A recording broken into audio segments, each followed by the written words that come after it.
Good morning. Shri કન્યા primary વિદ્યાલય ધોરણ 8 વિષય ગણિત. એમાં જોઈએ ચેપ્ટર નંબર 10 ધનાકારોનું પ્રત્યક્ષીકરણ, સ્વાધ્યાય 10.2. સ્વાધ્યાય 10.2 ની અંદર આપણે જોઈએ શું કે છે, એક શહેરના નકશા પર નજર કરવાની છે. એક તમને કોઈ સિટી આપ્યું છે, એનો આખો નકશો આપ્યો છે, બરાબર. એ નકશામાં તમે જોઈ શકો છો કબ્રસ્તાન, police station, fire station, bus station, hospital છે, પછી એક વસાહત, પ્રાથમિક શાળાઓ છે, બગીચો, તળાવ, પછી પુસ્તકાલય છે, બજાર આપેલી છે, માધ્યમિક શાળા છે, water plant, community hall, city college, બરાબર બધું આપેલું છે. પછી તમને રસ્તા પણ બતાવેલા છે કે માર્ગ એ, માર્ગ બી, માર્ગ સી અને માર્ગ ડી અને શાસ્ત્રી માર્ગ, બરાબર. તમને 4 રસ્તા પણ બધા અલગ અલગ 5 રસ્તા તમને બતાવેલા છે. બધું આખું તમને આખા સિટીનો આખો નકશો આપેલો છે. તો નકશા ઉપરથી આપણે જવાબ જોતા જવાના છે. નકશા ઉપર આપેલી પ્રવૃત્તિ કરો અને પ્રશ્નના જવાબ આપો. પહેલામાં શું કે છે, નકશામાં આ રીતે રંગ પૂરો. ક્યાં ક્યાં પૂરવાનો છે? તો પાણી બ્લુ, ફાયર સ્ટેશન લાલ, પુસ્તકાલય નારંગી રંગનો.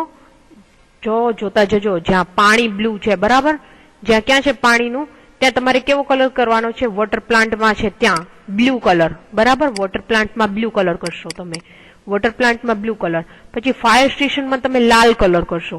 ફાયર સ્ટેશન તમને બતાવે છે ત્યાં તમારે લાલ કલર કરવાનો છે. હવે પુસ્તકાલય જ્યાં દેખાડે છે ત્યાં નારંગી રંગ કરશો. શાળા દેખાડે છે ત્યાં તમારે પીળો કલર કરવાનો છે. બગીચો છે એ તમારે લીલા રંગનો કરવાનો છે, બરાબર. હવે કોલેજ છે એ તમારે ગુલાબી કલરની કરવાની છે. હોસ્પિટલ છે તે જાંબલી રંગની, હોસ્પિટલ જાંબલી રંગની કરશો. અને કબ્રસ્તાન છે એ કથાઈ રંગનું કરવાનું છે, એમાં તમારે કલર કરી નાખવાનો છે. ત્યાર પછીનો જોઈએ બી માં, નહેરુ રોડ જ્યાં સી જ્યાં ભેગો થાય છે ત્યાં લીલા રંગનો કરો અને એને એક્સ કહો, બરાબર. અહીંયા શું કરવાનું છે? એક્સ એને કહેવાનું છે. ગાંધી રોડ એ, ગાંધી રોડ એ છે જ્યાં મળતો હોય ત્યાં લીલો રંગ પૂરી અને વાય નામ આપવાનું છે. શું નામ આપશો એને? વાય, બરાબર. હવે એ જ રીતે હવે આપણે જોઈએ સી, બસ સ્ટેન્ડ થી પુસ્તકાલય જવા માટેનો ટૂંકો માર્ગ છે તેને લીલા રંગથી દોરવાનો છે. બસ સ્ટેન્ડ થી આપણે પુસ્તકાલય જવાનું, બરાબર. બસ સ્ટોપ ત્યાં છે તમારું, ઓલી બાજુ ખૂણામાં તમે જોઈ શકો છો. બસ સ્ટોપ થી તમારે પુસ્તકાલય સુધી જવું છે, તો ત્યાંનો ટૂંકો માર્ગ દર્શાવે છે તેને લીલા રંગથી દર્શાવવાનો છે. એ તમે તમારી જાતે દોરવાનું રહેશે. હવે ત્યાર પછીનો આપણે જોઈએ ડી, બગીચો અને બજાર. બે માંથી પૂર્વ દિશામાં શું આવે છે? તો તમે કહી શકો શું આવે છે પૂર્વ દિશામાં? તો બગીચાથી પૂર્વ દિશામાં આપણે જોઈએ બગીચો અને બજાર. ક્યાં છે બગીચો? તમારો જો ખૂણા પર દેખાય છે, અને બજાર તો પૂર્વ દિશામાં જે આવતું હોય એ રીતે તમારે દર્શાવવાનું રહેશે કે કયું પૂર્વ દિશામાં આવે છે. અને પછી છેલ્લે તમારું જુઓ છો ડી, છેલ્લે ઈ સોરી, કે પ્રાથમિક શાળા અને માધ્યમિક શાળામાં કયું સ્થળ વધારે દક્ષિણ દિશામાં આવેલું છે એ પણ બધું તમારી જાતે દર્શાવવાનું રહેશે.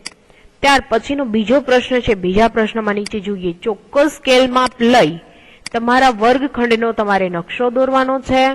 હવે એનો નકશો તમારે શું કરવાનો છે? દોરી અને વર્ગની જુદી જુદી વસ્તુઓ સંકેત દર્શાવવાના છે. એટલે કે રેગ્યુલર અહીંયા આપણે શું કરીએ કે અલગ અલગ માપનું સ્કેલ માપ લેવાનું ને તમારા ક્લાસનો આખો નકશો દોરવાનો. બોર્ડ છે, તમારી બેન્ચો છે, ટેબલ છે, એ બધું તમારે દર્શાવવાનું, યોગ્ય સંકેત દર્શાવવાનો. ત્યાર પછી ત્રીજા પ્રશ્નમાં શું કે છે? ચોક્કસ પ્રમાણ માપ લઈ તમારી શાળાના મેદાનનો નકશો દોરવાનો. શાળાના મેદાનની દરેક વસ્તુ, મુખ્ય મકાન છે, બગીચો છે, બધું દર્શાવવાનું. એ આપણે દર્શાવશું. સરસ મજાનું તમારે ડ્રોઈંગ દોરવાનું. જે તમારા કેમ્પસની અંદર હોસ્ટેલ આવેલી છે, સ્કૂલ આવેલી છે, તો એ બધું તમારે દોરવાનું યોગ્ય રીતે. તમારા જે બધા ગ્રાઉન્ડમાં જે અલગ અલગ બધા સ્પોર્ટ્સના છે એ બધા અલગ અલગ દોરવાના કે આ એંગલે આ આવેલું છે એમ, બરાબર. પ્રશ્ન નંબર 4 જુઓ, તમારા મિત્ર કોઈ પણ મુશ્કેલી વગર તમારા ઘરે પહોંચી શકે તે માટે સૂચન સાથેનો રસ્તો દર્શાવતો નકશો દોરો. પછી ચોથામાં શું કે છે? તમારા ઘરનો તમારે નકશો દોરવાનો છે કે ભાઈ તમારા ગામની અંદર કોઈ તમારો ફ્રેન્ડ આવ્યો તો તમે એને યોગ્ય રીતે તમારા ઘર સુધી એને પહોંચી જવું છે, તો કઈ રીતે પહોંચી શકશે? તો તમે એને નકશો બતાવો કે ભાઈ તમે આ ગામમાં આવ્યા તો ગામની અંદર એન્ટર થયા, જમણી બાજુ છે, ડાબી બાજુ છે, આટલું ચાલો, આ રોડ પરથી અહીંયા તમે સાઈડ પર વરો, કે અહીંયા કોઈ સ્ટોપ આવેલો છે ત્યાંથી તમે અંદર આવો તો ત્યાં તમારું ઘર સરળતાથી એને મળી શકે. એટલે એ રીતે તમારો આખો નકશો એને સાથે બતાવવાનો છે. આ સ્વાધ્યાયમાં અહીંયા સુધીનું તમારે કરવાનું છે. બધું તમારે જાતે વર્ક કરવાનું છે. વ્યવસ્થિત રીતે તમારી બુક્સમાં કરજો. Thank you.